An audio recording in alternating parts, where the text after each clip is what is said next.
xuux rek nga daw. Macky Sall ci boppam xam na ni def na njombe Sénégal Macky Sall dafa rey sénégalais yi lu ëpp 80 personnes la rey doog a dem lépp pour bëgg a imposer def 3e mandat Macky Sall dafa jël alalu askan wi mu randal ko yàqte ko de pasare ko moom ak ay nitam Macky Sall dafa toroxal sénégalais yi parce que ndóol gi sénégalais yi nekk actuellement Macky Sall moo ko fi indi doog a dem parce que après moi c'est le. léegi nag Macky Sall loolu bu ko defee xam nañ dañ koy woo moom il le sait léegi nag moo tax moom aujourd'hui lépp li muy def mooy il jette ses dernières cartes parce que xam na ni tôt ou tard que nguur gi du làq kenn comme niñ ko yàgg a waxe waaw léegi nag aujourd'hui quand Macky Sall est dans cette situation donc ñëw ni day jël Olivier Sur ma wax sénégalais yi ni leen il a toujours été l'avocat du diable Olivier Sur bi Blaise Compaoré rayé ki nga xam ne référence la en Afrique Thomas Sankara moom mii bokk na ci ñi nga xam ñoom ñoo ko doon défendre et il a perdu donc c'est un avocat boo xam ni chasseur prime la li ko intéressé mooy ñëw ñu jox ko ci millions parce que xam na ne Macky Sall ak régime moom yore nañ ay milliards comme ni ñu koy waxee ñun tout le temps c'est des opposants milliardaires dafa ñëw pour lekk wàllam ci milliards yi bala ñu leen a jàpp Olivier Sur dafa ñëw lekk wàllam ci milliards yi bala ñoo jàpp gars yi parce que man li ma gëm mooy Macky Sall dañ ko war a jàpp parce que loolu la Sénégalais yi bëgg boo génnee ci mbedd mi dañ naan la lu ngeen di xaar pour jàpp Macky Sall ak njombe li mu fi def yëpp mënta toog ca Marrakech di noncer suñuy milliards dañ ko war a indi ci réew mi te pour la première fois ma gis ko xam ne yow nee nga da ngay ñëw défendre sa bopp mais na ñëw défendre boppam ci Sénégal il n'a qu'à venir au Sénégal ñëw défendre boppam moom Macky Sall bu dee li muy wax dëgg la ci moom bu dee deful dara lan lay ragal na ñëw Sénégal ne fi cëpp daal di wàcc AIBD ñëw taxaw ni moom day ñëw défendre ànd ak ay avocats ak ay politiciens yi ànd ak moom mu ñëw ni day défendre lu tax Macky Sall mënul def loolu man su ma déggee ñu naan Macky Sall est l'opposant le plus dangereux pour le régime man leen bala ngay nekk un danger pour le régime da ngay ñemee ñëw ci réew mi Macky Sall dafay ñemee ñëw bay nekk opposant bu dangereux beneen bi mooy aujourd'hui il faut ñu xam ni APR li nga xam ne am na démb seen siège bi day wane ni régime bii nag régime bu baax la parce que Macky Sall musta may ab avocat bu jógee à l'étranger Juan Branco exemple la ci quand Juan Branco est venu ici ñuy def seen conférence de presse yéen ñii am na ñu ko ci fekke ñuy def conférence de presse fii ici au niveau du relais mais bi mu yegsee lan lañ ko def dañ ko exfiltrer parce que dañoo ñëw am information que ñu ngi koy jël si ci biir conférence de presse bi moom Olivier Sur kenn jëliwu ko dañ koo bàyyi mu toog wax ba géex wax ay waxi caaxaanam dem yoonam bi mu paree ñu dem ci ay télé ñu koy invité muy wër ci télé yi di wax te kenn jàpp ko alors que Juan Branco bi mu paree ci conférence de presse bi relais dañ koo jël le maire des Parcelles Assainies ak le maire Pape Sow bu Sangalkam ñoom ñoo dem di ko làq di ko wër ba dugal ko ci gaal yóbbu ko Mauritanie pour mu jaaree fa daw kon nag foofu day wane ne booba dictature moo am Sénégal un avocat Sénégal ak France am loo xam convention la seen biir ba avocat bu nekk France am na droit plaider fii avocat bu nekk fii Sénégal am nga droit plaider France léegi moom Juan Branco am droit ñëw Sénégal plaider pour Ousmane Sonko ñu ñëw xañ ko yemuñu ca ñu dem di ko dàqi ba Mauritanie dem kar ko andi ko tëj ko fii Rëbës ba noppi nag toroxal ko fii ci Rëbës mais est-ce que ñun def nañ loolu Olivier Sur dañ ko bàyyi mu wax lu ko neex wax ba géex dem yoonam loolu rek wan na différence entre le régime du président Bassirou Diomaye Diakhar Faye et le régime du président Macky Sall bokkuñu ku leen di tëkkale da nga am kon mu Olivier Sur ce qu'on doit lui dire c'est qu'il comprenne que le Sénégal n'est pas une république bananière que nous ne sommes pas une république de complexés. Il y a un changement de paradigme au Sénégal et que le Sénégal aujourd'hui est dirigé par des hommes et des femmes qui sont fiers d'être sénégalais, qui n'ont aucun complexe envers l'Occident, qui n'ont aucun complexe envers la France. C'est ça que Olivier Sur doit comprendre. Qu'aujourd'hui, si on l'a pris pour être un sorcier blanc, pour venir nous rappeler que nous étions donc des colonisés, que cette époque est révolue et qu'il y a un changement de paradigme et qu'à la tête du pays, nous n'avons pas des laquais, mais que nous avons des gens qui comprennent les enjeux du monde et qui veulent un respect pour le pays et qui sont fiers d'être sénégalais et qui veulent construire un État moderne, un État souverain, un État prospère et un État juste. C'est ça que nous sommes en train de construire dans ce pays. C'est ça qu'Olivier Sur doit comprendre. Que s'il pense qu'il peut manipuler les Sénégalais et s'il pense que ce complexe qui a toujours existé entre le colon et le colonisé, que ce complexe-là continue à exister au Sénégal, c'est parce qu'il ne comprend pas. Il faut lui dire que le pays a changé. Et les arguments qui sont avancés par Olivier Sur, parlant de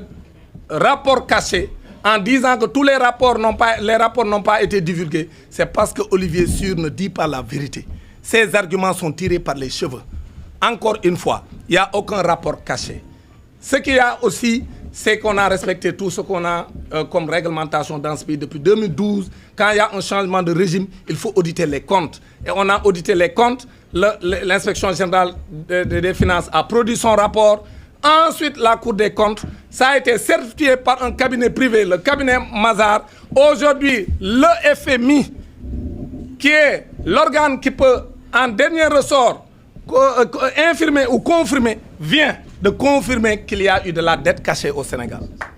C'est ça qui est important et le débat est clos. Parce que si vous vous rappelez bien, les gens de la paire,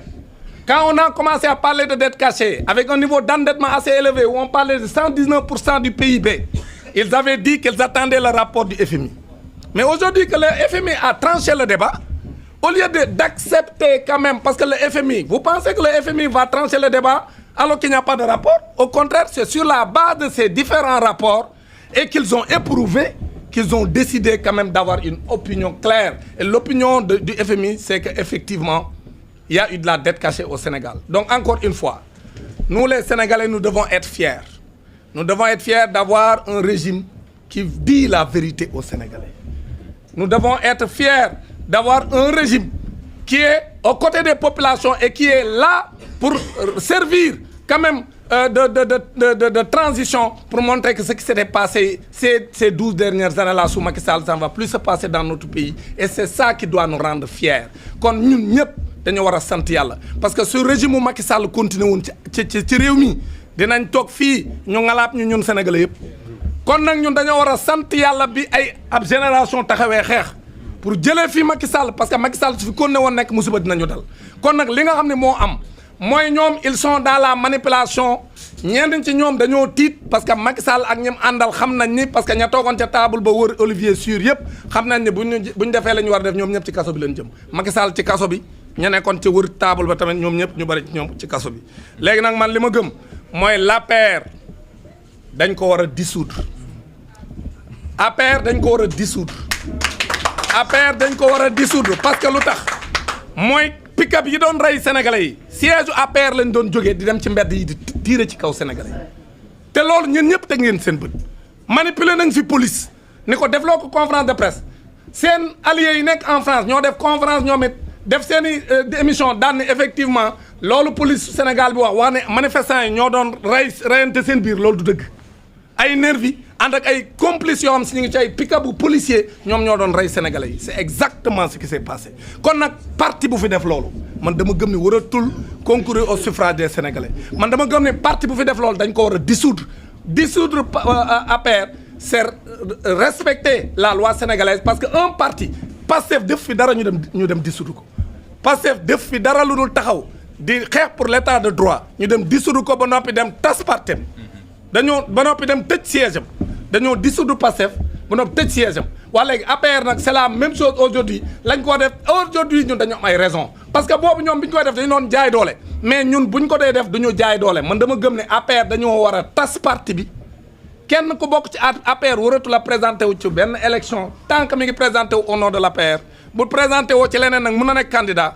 beneen bi nag mooy APR comme siège la boo xam ne ci tappale la nekkoon pendant ay nervi pour rey sénégalais yi parti bu mel noonu waratu la am siège ci fii ci Sénégal kon loolu man jàpp naa ne war nañ ko mën a def pour respecter les sénégalais encore une fois pour terminer dañu bëgg a wax ni tey li ñu andi fii mooy leeral parce que su fekkente ni am na ñu naan waruñu ko woon a leeral jaru ko c'est parce que dañoo xamul li nga am ñoom ci lañ nekk seen i tappale léegi nag pour leeral lii li tax ñu def ko mooy encore une fois ñun amuñu benn intérêt am na ku ko fi wax dem di jël lu mat ñeenti junni ak juróom-ñetti téeméeri milliards yu teg juróom fukk muy 4850 milliards ñu naan dañuy dem naan ñun dañ koy